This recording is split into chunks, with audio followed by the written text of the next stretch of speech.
Hello everyone, Sujatha world YouTube ఛానల్కి మీ అందరికీ స్వాగతం.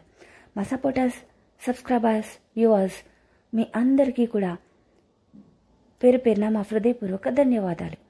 ఇంతవరకు మమ్మల్ని ఎంతగానో సపోర్ట్ చేస్తూ ఉన్నారు. ఇక ముందు కూడా మీ సపోర్ట్ ఇలాగే ఉండాలని మేము కోరుకుంటున్నాం.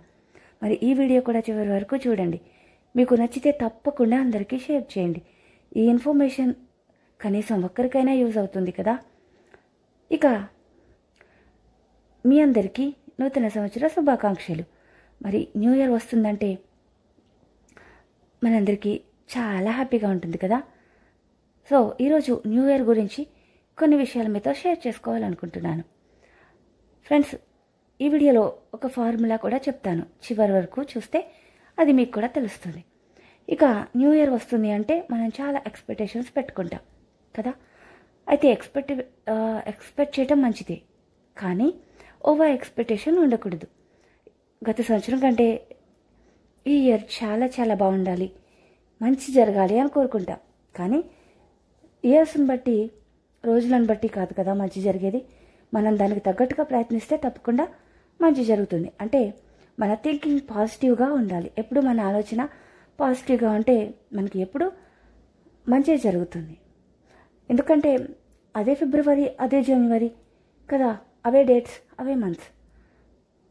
అయితే ఈరోజు 24, ఈ ఇయర్ 24 అయింది, రేపు 25th వస్తుంది. సో ఇలా కానీ మనం మంచి జరగాలి అని కోరుకున్నప్పుడు దానికి తగ్గట్టుగా మన ఆలోచనలు, దానికి తగ్గట్టుగా మన కృషి ఉంటే డెఫినెట్గా మంచి జరుగుతుంది కదా.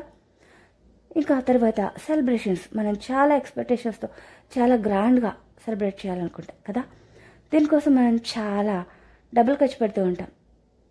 అయితే మనం ఖర్చు పెట్టే డబ్బుల్లో అవసరం ఉన్న వాళ్ళకి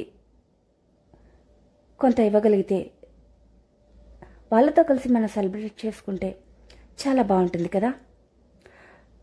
ఎందుకంటే మనం చాలా వేస్ట్గా కొన్ని ఖర్చులు పెడుతూ ఉంటాం కదా. సో అలా వేస్ట్గా ఖర్చు పెట్టే బదులు ఎవరికైతే అవసరం ఉంటుందో అలాంటి వాళ్ళకి ఇస్తే న్యూ ఇయర్ రోజు మనం ఒక మంచి పని చేశామనే హ్యాపీనెస్, ఒక సాటిస్ఫాక్షన్ ఉంటుంది కదా. సో ఇలా కూడా మనం చేయవచ్చు. ఇక న్యూ ఇయర్కి చాలామంది చాలా డెసిషన్స్ తీసుకుంటారు. కొంతమంది సమయాన్ని వృధా చేయకూడదు, కొంతమంది మనీ వేస్ట్ చేయకూడదు, ఇంకొంతమంది బాగా చదివి మంచి ర్యాంక్ సాధించాలి. ఇట్లా రకరకాల డెసిషన్స్ తీసుకుంటారు. అయితే డెసిషన్స్ తీసుకోవడం ఇంపార్టెంట్ కాదు, కానీ వాటిని ఫాలో అవ్వగలగాలి. సో మనం ఫాలో అవ్వకుండా జస్ట్ ఈ సంవత్సరం నేను ఇలా చేయాలనుకుంటున్నా అని ఒక డెసిషన్ తీసుకుంటారు, ఆ తర్వాత దాన్ని మర్చిపోతారు. సో దానివల్ల ఏమీ యూజ్ ఉండదు కదా. సో కాబట్టి మనం స్ట్రాంగ్ డెసిషన్స్ తీసుకోవాలి, వాటిని ఫాలో అవడానికి ఖచ్చితంగా ట్రై చేయాలి. లేకపోతే తీసుకోకపోయినా కూడా ఏమీ ప్రాబ్లం లేదు కదా.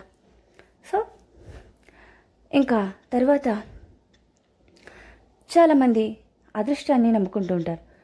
ఈ సంవత్సరం నాకు చాలా లక్కీగా ఉండాలి, లేకపోతే లాస్ట్ ఇయర్ చాలా బ్యాడ్గా ఉంది అలా అనుకుంటూ ఉంటాం. చాలామంది రాశి ఫలాలు కూడా నమ్ముతూ ఉంటారు కదా. ఈ రాశి వాళ్ళకి సంవత్సరం ఇలా ఉంది అంటే ఒకవేళ అలా జరగకపోవచ్చు, దాంట్లో ఉన్నట్టుగా యాస్ట్రీస్గా జరగకపోవచ్చు, ఒక్కోసారి రివర్స్ కూడా అవ్వచ్చు కదా. అదృష్టాన్ని నమ్ముకోవడం కంటే హార్డ్ వర్క్ నమ్ముకోవడం చాలా బెటర్. ఫర్ ఎగ్జాంపుల్ చూడండి, స్పోర్ట్స్ కానీ గేమ్స్ కానీ ఆడేవాళ్ళు ఉంటారు కదా. సో వాళ్ళు అదృష్టాన్ని నమ్ముకుంటే గెలవలేరు, కానీ వాళ్ళు కష్టపడి ప్రాక్టీస్ చేసి ఆడితే గెలుస్తారు కదా. సో అలాగే మన లైఫ్లో ప్రతిదీ కూడా అంతే.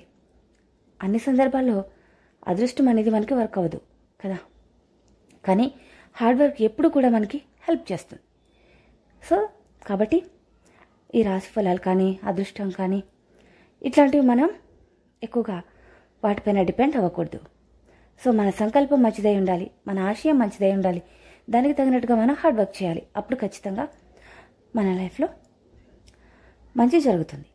అండ్ ఇంకొకటి, ఈ సంవత్సరం అంతా అంటే న్యూ ఇయర్ ఫస్ట్ డే మనం ఏదైతే చేసామో లేదా మనకి ఏదైతే జరుగుతుందో ఇయర్ అంతా కూడా అదే విధంగా జరుగుతుంది అని చాలామంది ఒక మూఢనమ్మకంతో ఉంటారు. ఇది మనకి చాలా ఫన్నీగా అనిపించవచ్చు, కానీ అలాంటి వాళ్ళు కూడా ఉన్నారు. సో అనుకోకుండా ఒక ఒక్కొక్కసారి జనవరి 1కి ఏదైనా ఒక బ్యాడ్ ఇన్సిడెంట్ జరిగిందనుకోండి, సంవత్సరం అంతా కూడా అదే జరగదు కదా, ప్రతిరోజు అదే జరగదు కదా. పోనీ ఒకవేళ ఆ రోజు ఏదైనా బాగా మంచి జరిగిందనుకోండి, సంవత్సరం అంతా అదే విధంగా ఉండదు కదా.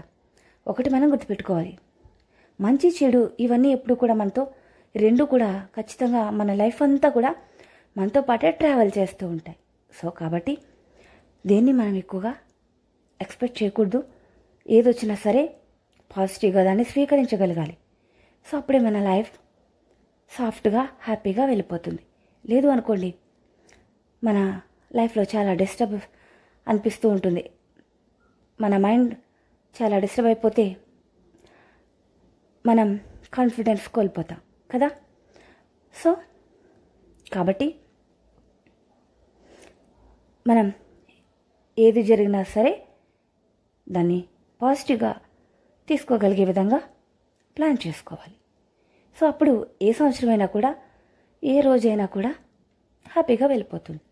ఇంకా ఫార్ములా చెప్తానన్నాను కదా, అదేంటి అంటే మీకు తెలిసే ఉన్నటువంటిదే.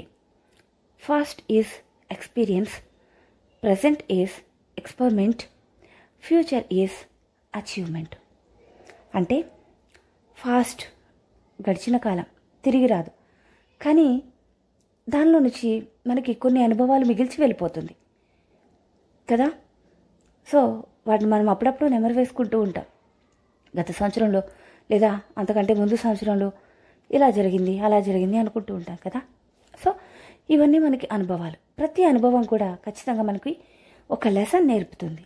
సో దాన్ని ప్రజెంట్లో మనం కనుక ఒక ప్రయోగంలాగా, అంటే దాని నుంచి మనం నేర్చుకున్నది లెసన్ ఏదైతే ఉందో దాన్ని మన లైఫ్కి అన్వయించుకుంటే మనం ముందుకు వెళ్ళగలిగితే ఫ్యూచర్ ఈజ్ అచీవ్మెంట్. అంటే ఇప్పుడు చూడండి, ఎక్స్పెరిమెంట్ చేసేవాళ్ళు చాలా రకాలుగా చేస్తూ ఉంటారు. ఒకటి ఫెయిల్ అయితే ఇంకొకటి చేస్తారు. సో చివరి వరకు సక్సెస్ అయ్యేంత వరకు వాళ్ళు చేస్తూ ఉంటారు. మధ్యలో ఎక్కడ కూడా వాళ్ళు కాంప్రమైజ్ అవ్వరు, వదిలిపెట్టరు కదా.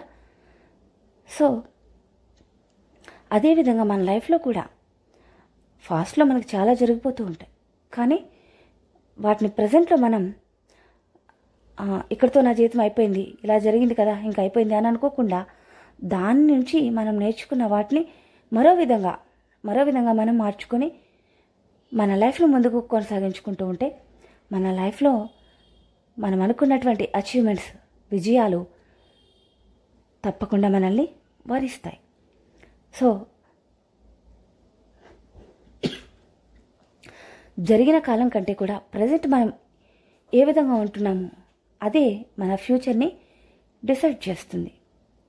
కాబట్టి ప్రజెంట్లో అంటే ప్రస్తుతంలో మీరు ఎలా ఉంటున్నారో దాన్ని బట్టే మీ ఫ్యూచర్ లైఫ్ ఆధారపడి ఉంటుంది. కనుక బీ కేర్ఫుల్, చాలా జాగ్రత్తగా ఉండండి. ఎప్పుడు కూడా మంచిని కోరుకుంటూ, మంచిని చేస్తూ, మంచిగా ఆలోచిస్తూ పాజిటివ్గా ఉండండి. ఈ సంవత్సరంలో మీ అందరికీ కూడా ఆ దేవుడు ఆయుష్, ఆరోగ్యం, అలాగే మీరు అనుకున్న అన్నిట్లో కూడా మంచి సక్సెస్ ఇవ్వాలని కోరుకుంటూ మా తరపున మీకు, మీ కుటుంబ సభ్యులందరికీ wish you happy new year. So friends, ఇంతవరకు ఈ వీడియోలో చెప్పిన విషయాలు మీకు కనుక నచ్చితే తప్పకుండా లైక్ చేయండి. మీరు ఎలా సెలబ్రేట్ చేసుకుంటున్నారు, ఎలాంటి డెసిషన్స్ తీసుకున్నారు కామెంట్స్ రూపంలో మాకు తెలియచేయండి. అవి ఇతరులకు కూడా యూజ్ అవ్వచ్చు కదా. ఓకే ఫ్రెండ్స్, మరో వీడియోలో మళ్ళీ కలుద్దాం. Until then bye.